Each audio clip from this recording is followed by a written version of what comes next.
Welcome back, and what a delight to have with us our good friend, Doctor. Well, he is.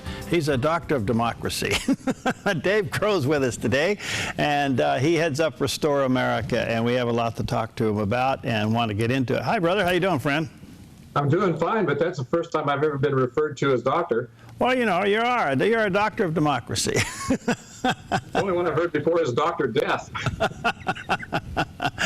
Hey, well, let's get into it. The Iowa Caucus, and it still remains to be somewhat of a controversy. What's your overall take on it? Well, really, I think all of this stuff, when you get to this point, remember a few years ago, 2012, the Republican establishment carpet bombed every state where they felt like they had competition until they got rid of everybody but Santorum. And when I say carpet bomb, they took everything that they could, all the dirty tricks, all the lies, half-truths. And you know what they do, Perry. You've been around for a long time. And you know that this is what they do. They try to take down the front runner. And I really do believe that the Iowa Caucus demonstrated that the ground game that Cruz had, and the numbers that I've looked at here in the entrance polls, document that. So it's not near as big a deal. Trump is making it a big deal because he wants to get back in the news. He wants to grab the spotlight again, create controversy. The media will run to him like lemmings. Well, he was expected to win. He didn't. Cruz pulled it out significantly, 4 points. That's and then if you look at Trump and Rubio, basically that's a tie. But a lot of people contribute Cruz's win to a ground game. He obviously played the ground game right. He absolutely does, and I have that same, as chairman here in Fentress County for Cruz, I have that same plan. That's being not introduced, it's being applied all across the country. We have 95 counties here in Tennessee. We have 95 chairs already, and they've been in place. I'm probably one of the latest ones to come along, but all of those are filled. And you have precinct captains, you've got volunteers, you've got working people here all through these states. So the rest of them can't compete with that. So what they have to do is they've got to make accusations and tell stories and do everything they can. Even Fox News has gone really to Marco Rubio. Have you noticed that? It's just Cruz can hardly get any airtime. So they give him a little bit in between, but they're really pulling, obviously, for Cruz. Or not for Cruz, but for Rubio. And that's obvious. I get phone calls from people who recognize the same thing when they watch Fox News. So it's just what it is. If you're a real, true conservative like Cruz is, if you know the Constitution and all of his videos that you watch those videos, if you go and look at them, you'll see how strong he is in the Senate. There's a reason why all the Democrats and the liberal Republicans hate him, because he's going right after it. He has the spine to stand up and do it. And that's what's attracted to so many people. And a lot of people are being pulled aside, including evangelical Christians, to Donald Trump, because he has the bombast, he has the anger, he has everything that people kind of relate to these days. And so he pulls a lot of that vote. But I think his star is about ready to go over the other side. Let's talk about that just for a moment, Dave. How can a Christian vote for Trump? I mean, that's a question, and I'm going to get a lot of flack for it, but from your perspective. From my perspective, you can't. He's really flopped over just here in the last couple of years to all these positions. Back in 2011, when he was toying with running for president, the interviews that they have, that we know of, that I've seen, and the Democrats certainly have, is that his positions were totally different. So, you can't really look and study too much on this issue, and you come away with you can't trust the guy. But even Bill O'Reilly said that he knows Trump, he's known him for years, and he made this statement apart from his own program, saying that he knows Trump. He says Trump is very shrewd, very smart, He will say everything that he needs to say to get as many votes as he can. But when he gets in office, he's going to do his own thing. And that should frighten enough people right there. But if he's a Christian, it's nominal. 2 Corinthians, every time he opens his mouth, basically he's demonstrating that he doesn't even know how to apply the scriptures that we would apply. He's insulting to people. He calls people liars. And now he's got Rubio calling Cruz a liar. Cruz isn't calling any of them liars. So all the characteristics that we're looking for are really found in Ted Cruz. And no one that I know of has stood up. In fact, if you've seen that video of the Solicitor General, former Solicitor General of Texas, he says no one has ever made more of a contribution to conservatism before the Supreme Court and the stands that he's taken than Ted Cruz. But where do you hear any of the TV people or pundits talk about that? So I just don't see how you can. Okay. And, why do you think Carly Fiorina hasn't done better? I mean, she seems to be, she's well-spoken. I mean, she really can articulate the issues. I like her. I like her a lot. She really says it the way it is, and I think she's right. But Donald Trump, like they've said, has taken all the oxygen out of the room. I mean, he gets all the media attention when she speaks before groups. But the problem is they don't see her as pulling enough to win. So one of the things that I noticed with Rubio that applies to that, the entrance polls show that Rubio, 44% of his vote came from those who believed he could win. 22% where Cruz said it was because they thought he could win. But when you get down here to where it talks about bringing change, he only gets 17%. Cruz gets 25%. So really, telling it like it is, Rubio only got 4%, and Cruz was twice that high, 3 times that high. So Carly Fiorina can say all the right things and agree with them on a lot of points, but I don't think she's given enough credit at all. But how do you get any attention when everything is going to Donald Trump? 90% of it, the other candidates were complaining that they weren't getting the time. It's because Donald Trump is getting it. And when you create controversy with insults and lies like he does all along the way in insulting people, the controversy is there, and so the media runs to that, and so they cover it, and that's exactly what he's done. It's all a ploy. It's not a ploy. It's a strategy on his part to do that, and he's done that. And a lot of people get drawn into that, but they don't take a real hard look at the candidate. I wouldn't mind seeing her as vice president.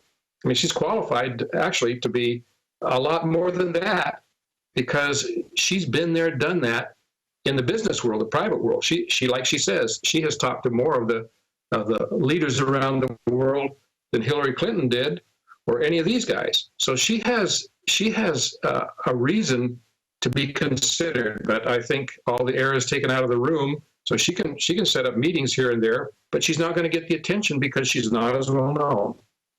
All right, before we take a break, Dave, what do you think is going to happen in New Hampshire on Tuesday? The polls show Trump pretty far out, but that also shows that both Cruz and Rubio are coming up fairly strong. What's your take? Well, I don't know how strong Cruz's game is there, his ground game. I just know he has a lot of really good people who are working very smart. They're building coalitions with the Second Amendment people, with the veterans, all the way down the line. They're building coalitions. But I wouldn't underestimate Cruz at all. I think he's going to pull up. I think Rubio will be too, because he's a silver-tongued, smart guy. He's very articulate. There's no question about that. But the real question is, when he gets in office, what is he really going to do? Because you look at like Santorum, when they asked Santorum what he really accomplished, he couldn't tell them. And frankly, Rubio's been out of the Senate for a long time. He's been traveling. He hasn't been there as much as Cruz has. So when you really look at it, Jeb Bush is right when he analyzes Rubio. So it's hard to say. I think Rubio will do fairly well. Probably better than expected, but I think Cruz will too.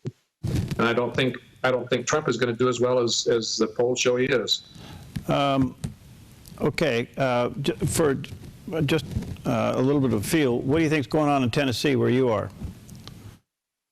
Well, like I said, Cruz has a great organization here. He has them in all the major states across the country, and all of these. I think Super Tuesday is going to be big time for him. I'll really be surprised. I think Rubio is going to be. It's going to really be between Rubio and Cruz, as far as I'm concerned. And hopefully Trump keeps stumbling over himself, and people just wise up and realize this isn't the guy we want in the White House. Yeah. All right, let me take a break. We'll be right back. We're talking to Dave Crowe. He is the Executive Director of Restore America. Of course, you can go to the website, Restore America, and he's got an incredible amount of resources there for you. And when we come back, get Dave's comments on the big debate last night, or was it a shouting match, or what was it? We'll be right back. I'm Paulina Leiser, producer of Focus Today. Thank you for watching this video, and make sure to check our other videos at theDove.us.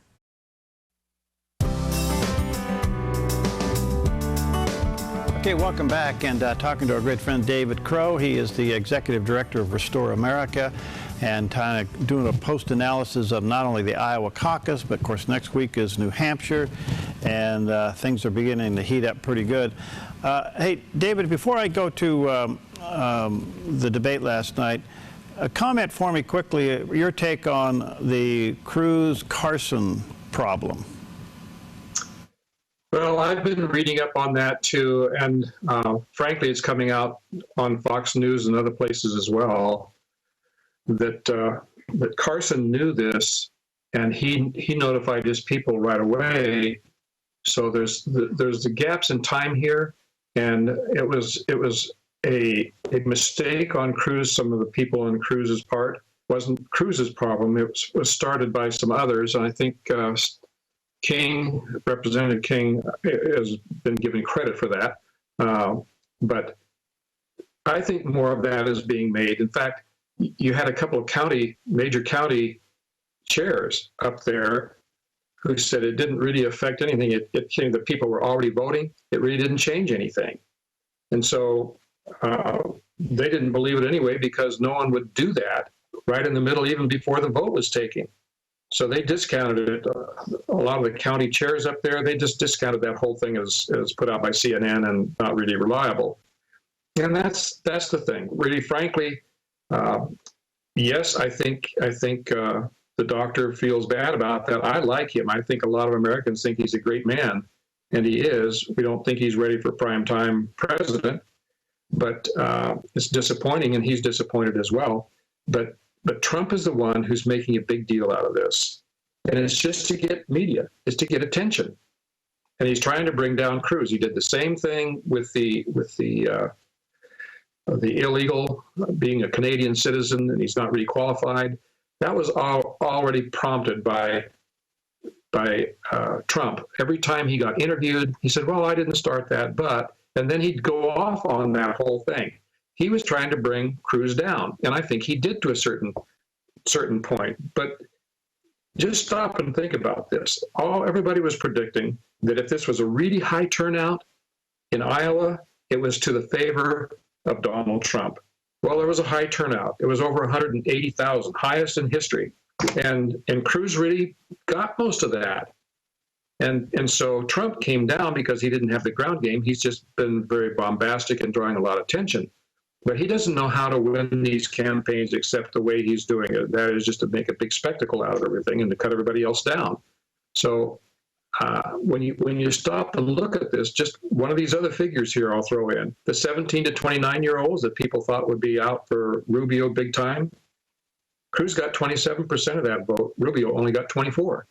So when you look down through here, the steadiness of the vote in all ages for Ted Cruz far outshined Rubio. But Rubio, he comes in high because people think he can win. So that has worked for him, is that he's the only one who can defeat Hillary Clinton. And I think that is just dead wrong. And I think it's going to be proven so. All right, let's talk about, I don't know if you saw much of the debate last night. I watched it, especially, I just happened to tune in when the big battle was going on, and they got heated up pretty good. But I got a funny feeling, as I said on the air earlier this morning, what you saw last night in that debate, that's who she really is. She's an angry person. But they were fighting to see who was going to be the most liberal. One is vowed to be a socialist, and the other one is trying to out-vow the position. I mean, it's kind of an interesting thing, don't you think? Well, the way you put it there, yeah, I think that's just great that they do that, because the people really see right through it. But I hate to tell you, Perry, I don't watch any of these Democrat debates. I don't have time to waste, and I don't even watch them. They don't make any difference to me. What's important is that we get our vote out, and that's always the case, is that he does his job, we do ours. And that's conservatives all across the country, and evangelicals and born-agains. This is our time. This is the only time we're going to have. This is the best candidate we've seen since Ronald Reagan. And he understands the Constitution better than anybody else. He's been there, done that, 9 times in front of the U.S. Supreme Court. You know, all the people who really know what he's done recognize that. And he's willing to stand in there and fight that battle. He's a smart guy. He's prepared. He's been prepared since he was a young man. And he will stand where he is. He's not going to play these games. He comes out, if you look at all the clips of his statements when they ask him questions, very articulate, very systematic. He knows what his answers are. He's got a photographic memory, all of these things. And he is a class individual. When you get around him, people say he is the most sensitive, wonderful, caring guy. But that doesn't come across because the media doesn't want it to. So I really don't care what the Democrats do. I think they're a lost cause. They're over the hill. They don't have anybody left. But we have an outstanding couple of people, and Donald Cruz is not one of those. He's really a Democrat in disguise, as far as I'm concerned. You look at his background. He's coming out now saying that Cruz is a liar about his support of Obamacare. But what he's not really telling them is that he's for single payer. Single payer means the government. That's his position. Very few people know that. But if you do some research, you'll find that out. On same-sex marriage, he isn't willing to stand to the Constitution. He doesn't even understand that they don't have the right to do that. So he's not going to fight that. He just says, well, so it is. That's the way it is. You're going to find him compromising when he gets into, if he got into the presidency, which I hope he never does. It would be the worst thing in the world for Christians, for Americans, and for our foreign policy and our domestic policy. He's going to cut deals whichever way he can. As far as I'm concerned, with Sarah Palin, who was good friends with Ted Cruz, with all of her legal debt, it wouldn't surprise me one bit if he's taking care of some of her legal bills to get her to come over to him. I just can't believe how many Christians are being sucked into this guy and think that he's going to be a great guy and he's going to solve all kinds of problems. He's not. He's going to create problems. I don't know if you had a chance to watch the 2 segments that I did with Ted Cruz's dad, Rafael Cruz, and I mean, there was a patriot pastor. Did you get a chance to see it? Have you seen the video? Did you see it? Have you seen the, no, I haven't seen yours, but I've seen the video of he and his family telling the story. All kinds of people have come along about, that's a great video. I'll send it to you. And unfortunately, people are not paying attention to the videos. They're paying attention to the debates and what they're watching on Facebook, what they're hearing on the radio. That doesn't really get down to who these people really are. You got to do some research. And, you know, you need to go to tedcruz.org. You need to really plow in there and look at all that stuff. You need to go to YouTube. Just look up Ted Cruz on YouTube and start watching those videos. I mean, he's outstanding.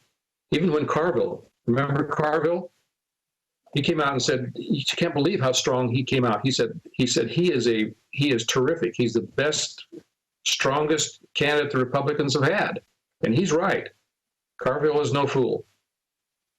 You've made the comment several times today, Dave, that you think Trump will stumble, that he'll get exposed. I mean, as you know, during the debate, the last one was on Fox, what was so interesting, and it could have been one of the reasons why he didn't go to that debate, is Fox News pulled a set of videos both on Cruz and on Rubio, supposedly flip-flopping, and they had one prepared for Trump, but he didn't show up. But now people are beginning to see that his message and his demeanor is totally inconsistent. So people have been waiting for him to implode all along, but he hasn't done it.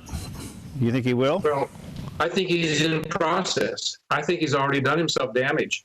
He's done several things that show people ought to cause their eyebrows to raise a little bit and to begin thinking about, can you see him as president, what he's going to do on the world scene and what he's going to do domestically?